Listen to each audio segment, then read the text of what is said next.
ہمارے صوفیہ فرماتے ہیں جو محبت حسین میں، محبت اہل بیت میں آنسو بہائے اللہ تبارک و تعالی پھر اسے دنیا میں بھی دنیا کے غموں سے رونے سے بچا لیتا ہے، اور انشاءاللہ قیامت میں بھی وہ غمگین ہونے سے محفوظ ہو جائے گا۔ کل 8 محرم، 9 محرم، 10 محرم آپ حضرات عبادتوں کا سلسلہ جاری کریں، غریبوں کو صدقہ دیں، یتیموں کی مدد کریں، شربت کا اہتمام کریں، نیاز کا اہتمام کریں۔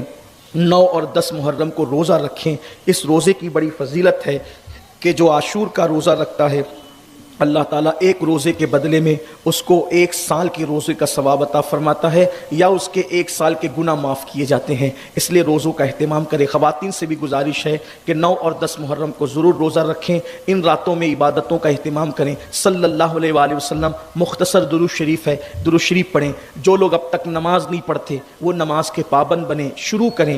جس عبادت کو بچانے کے لیے کربلا کے تاجدار نے قربانی دی ہے، آپ اس عبادت کی طرف آئیں۔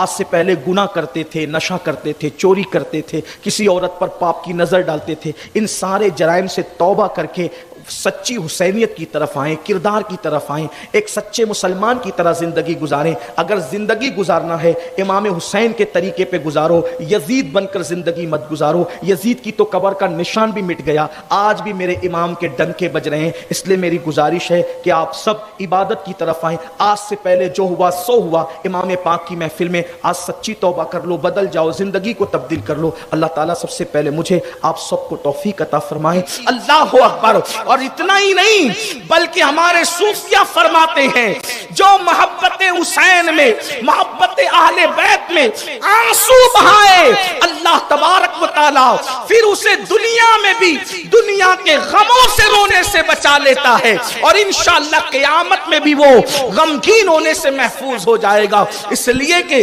جس کے ساتھ محبت ہوگی قیامت میں اسی کا ساتھ نصیب ہوگا۔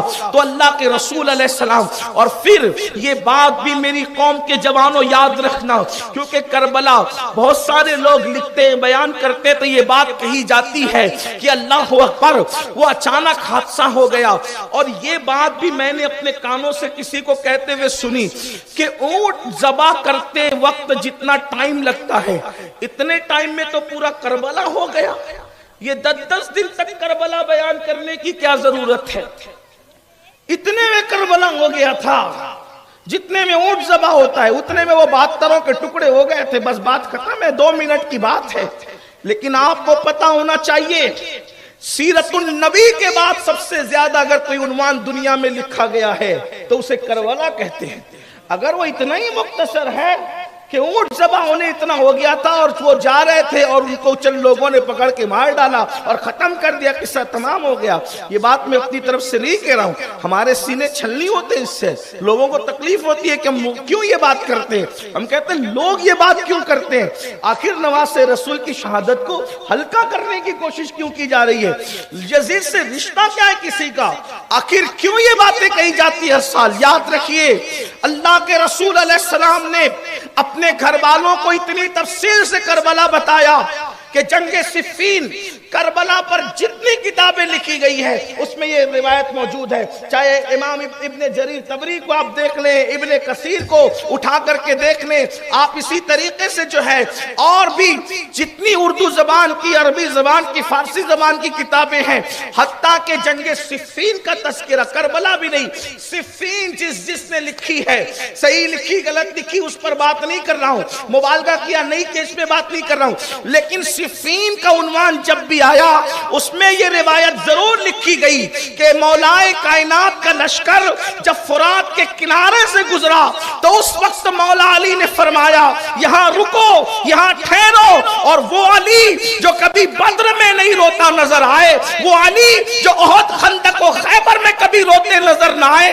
اس علی کو دیکھا گیا کہ فرات کے کنارے اتنا روئے کہ آنسوؤں سے داڑھی تر ہو گئی۔ لوگوں نے، ظاہر سی بات ہے جب کسی بہادر کو کوئی روتے ہوئے دیکھتا ہے تو لوگ حیرت کرتے یہ رو رہے ہیں۔ مولا مشکل کشا سے پوچھا گیا علی کیوں رو رہے ہو؟ کہتے ہو اس جگہ کو جانتے ہو، یہ کربلا ہے کربلا، اور اتنا تفصیل سے رسول اللہ نے گھر والوں کو کربلا بتایا تھا کہ مولا علی نے اس دن کہا یہاں میرے حسین کے اونٹ بیٹھیں گے، یہاں ان کے خیمے لگیں گے، یہاں ان کے کجاوے رکھے جائیں گے۔ یعنی کربلا کتنی تفصیل سے غیب داں نبی نے اہل بیت کو بتایا تھا کہ اونٹ کے کجاوے کہاں رکھے جائیں گے زمین پر تک بتا دیا تھا، خیمے کہاں لگیں گے تک بتا دیا تھا، قبریں کہاں بنے گی تک بتا دیا تھا۔ اب بتائیں اتنی تفصیل سے جو واقعہ بتایا گیا ہو، کیا وہ واقعہ معمولی ہے؟ اور وہ بھی کون سا؟ محبوب رسول حضور علیہ الصلوۃ والتسلیم کہتے ہیں اللہ میں اس سے محبت کرتا ہوں حسین سے، اور جو اس سے محبت کرے تو بھی اس سے محبت کر۔ میرے آقا علیہ السلام فرماتے ہیں عرش کی دو تلواریں ہیں۔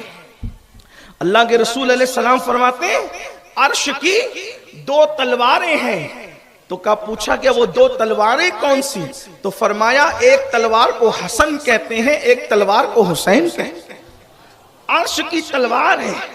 پھر فرمایا جنت کی زینت ہے، زینت جنت کیا ہے؟ تو کہا حسن ہے حسین ہے۔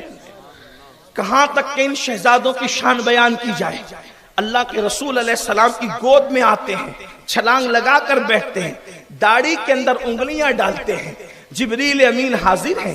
تو جبریل امین نے عرض کرتے ہیں حضور آپ اس شہزادے سے محبت کرتے ہیں؟ جی بڑی محبت ہے حضور، اس کو شہید کر دیا جائے۔ حضور علیہ الصلوۃ والتسلیم امام حسین کا گلا چوما کرتے تھے۔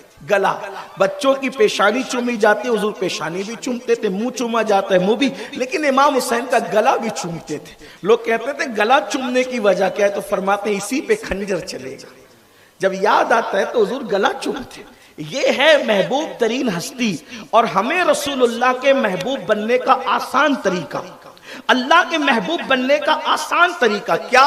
کہ حسین پاک سے سچی محبت کرو۔ حضور فرماتے ہیں جو اس سے محبت کرے گا وہ اللہ کا محبوب بن جائے گا۔ حب اللہ من حب حسینا، وہ اللہ کا محبوب ہے جو میرے حسین سے محبت کرتا ہے۔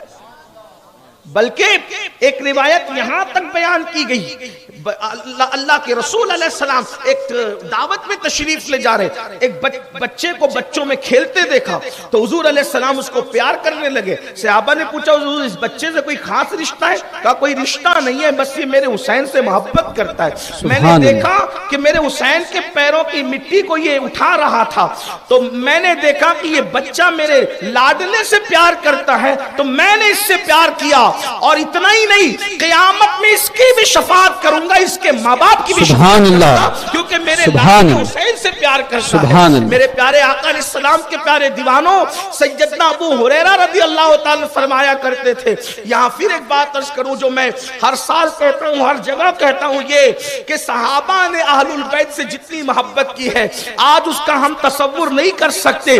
صحابہ سچے لوگ تھے، صاف دل لوگ تھے، حضور علیہ السلام نے ان کے دلوں کا تزکیہ کیا تھا، وہ پیور لوگ تھے۔ اللہ اکبر۔ تو حضرت ابو ہریرہ رضی اللہ تعالیٰ عنہ نے جس وقت حضرت سیدنا امام حسین کی جوتیاں سیدھی کی اور اپنی امامے کے شملے سے جو ہے وہ آپ کی جوتیوں کو صاف کیا، تو اس وقت امام علی مقام نے آپ سے کہا آپ یہ کیوں کرتے ہیں؟ تو اس وقت حضرت ابو ہریرہ نے امام حسین کی پیشانی چوم کے کہا حسین ان کانوں نے زبان رسالت سے جو باتیں سنی ہیں اور آپ کی فضیلت جتنی میں جانتا ہوں، واللہ اگر لوگ جاننے لگے تو آپ کو زمین پہ چلنے نہیں دیں گے، لوگ آپ کو سروں پہ اٹھا کر کے پھریں گے۔ سبحان اللہ، سبحان اللہ۔ آپ کی فضیلت میں جانتا ہوں، اگر لوگ جاننے لگے تو آپ کو زمین پہ چلنے۔ امام حسین اس ہستی کا نام ہے، اور آپ گئے ہیں اللہ کے دین کو بچانے کے لیے، اس لیے کہ پورا وہ سسٹم جو دین کا سسٹم تھا اس کو صرف ایک اشارے کے طور پر، کیونکہ میں نے آپ کو کل کہا کہ میں نے کوئی یزید کا ذکر نہیں کرنا، اور صرف اس سال لوگوں کی یہ فرمائش ہے کہ 25واں سال ہے تو ایک بار تو داستان کربلا مکمل بیان کر دیں، لیکن پھر بھی میں لوگوں سے کہتا ہوں زندگی ختم ہوگی لیکن نکات کربلا کے ختم نہیں ہو سکتے، پھر بھی جتنی کوشش ہے کاوش ہے ہم اس پہ کریں گے انشاءاللہ، تاکہ کم از کم کچھ تو لوگوں کو معرفت نصیب ہو۔